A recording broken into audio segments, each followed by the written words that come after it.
बिस्मिल्लाहिर्रहमानिर्रहीम अस्सलाम वालेकुम। तो आज की नई वीडियो में अपॉइंटमेंट की बात ही होगी और हमेशा से आज मैंने तकरीबन 7 अपॉइंटमेंट्स जो हैं वो अवेल की हैं, बुक की हैं।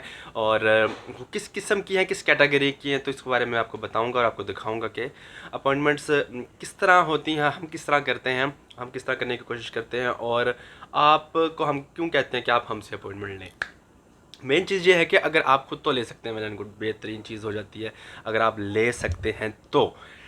पहली बात ये है कि कुछ जिन लोगों के नेशनल होते हैं, मतलब कि हस्बैंड नेशनल हैं या फादर नेशनल हैं या ब्रदर नेशनल हैं, जिनको स्पेनिश या इटली का या किसी भी यूरोप का पासपोर्ट है, वो आकर स्पेन में सेटल हो चुके हैं और अब वो उनके पास जाना चाहते हैं, तो उसके लिए कुछ कैटेगरी जो है वो मैं आपको बताऊंगा आज।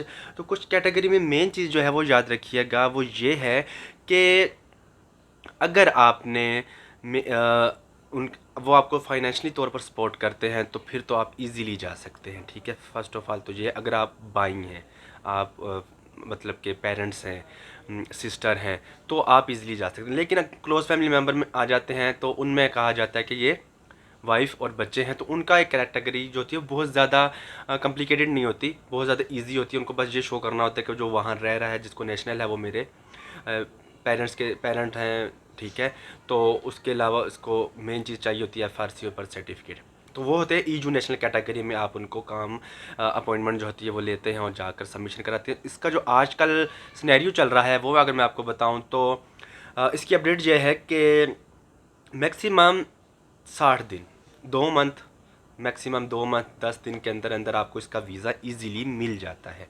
और 100% वीज़ा होता है, कोई कैटेगरी या कोई भी इस तरह की चेकलिस्ट नहीं है जिसमें इनको वीज़ा ना मिला हो, स्पेशली क्लोज फैमिली मेम्बर में। ठीक है, इसके साथ साथ अगर आप शॉर्ट टर्म आपका एजुकेशन सिस्टम है, तब भी आपको इसी कैटेगरी में अपॉइंटमेंट लेनी होगी, ऑनलाइन अपॉइंटमेंट लेनी पड़ेगी।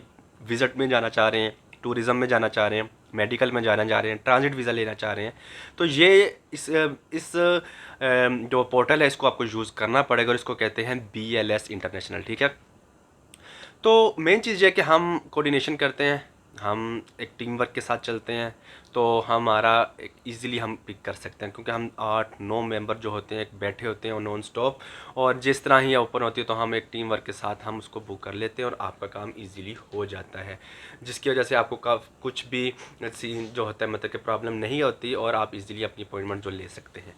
ठीक है, अब इसमें मेन चीज़ आती है कि अपॉइंटमेंट पता कैसे लगती है कि ओपन होगी या नहीं होगी, तो उसके लिए आपको प्रॉपर टाइम देना पड़ता है, वो आप देंगे तो ही आप बुक कर सकेंगे, अदरवाइज़ तो नो चांस, कोई चांस नहीं है कि आपको अपॉइंटमेंट मिले। तो उसके लिए आपको एक्टिव रहना पड़ता है। तो आज मैंने तकरीबन 7 अपॉइंटमेंट ली, तो ये अपॉइंटमेंट जो थी विज़िट की थी और फैमिली विज़िट की थी। इसको इकट्ठे हम ले नहीं सकते थे, तो अलग अलग हमने इसको ली। हम तकरीबन, आप समझ रहे हैं, जिस तरह हम टीम वर्क के साथ चलते हैं उसी तरह टीम वर्क के साथ हमने इस अपॉइंटमेंट को बुक किया, ताकि एक ही तारीख की एक ही टाइम की जो हमें अपॉइंटमेंट मिले और जाके वो सबमिशन करवा सकते हैं।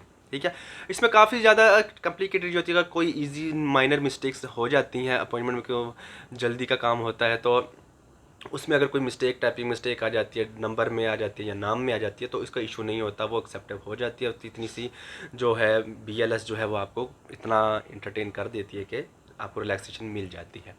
तो होप सो आपको जो वीडियो पसंद आई होगी, लाइक शेयर लाजमी कीजिएगा, दुआ में याद रखिएगा। अल्लाह हाफिज़।